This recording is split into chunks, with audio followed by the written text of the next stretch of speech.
Miss Mary Borrow, dearest sweetheart and intendant, Back then, you didn't know a man until you had a letter from him.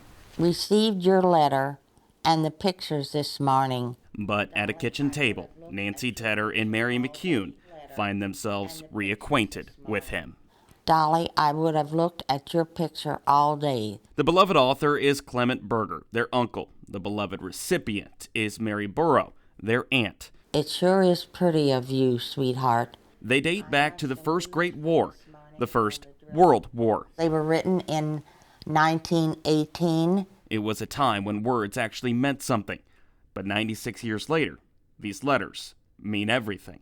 I thought we buried him many, many years ago and would never ever talk about him again. And now here we are talking about him, about the love letters that he wrote to Aunt Mary.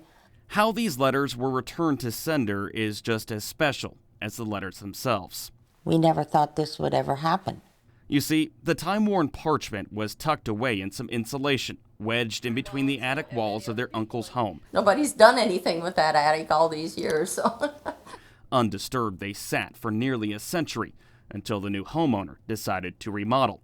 The story behind these letters hit the local paper. 4 days later, McCune's jaw hit the floor. I just felt flabbergasted. I mean, I was just flabbergasted. He was a quiet man. So when you see these readings and people can write down their thoughts a lot better than they can say them. So to have these written in the form that they were written is really a treasure. It's just beautiful how he writes to her and tells her, if I never come back. He writes that several times. Top to bottom, back to front, through these letters, their uncle spoke about something he would never talk about.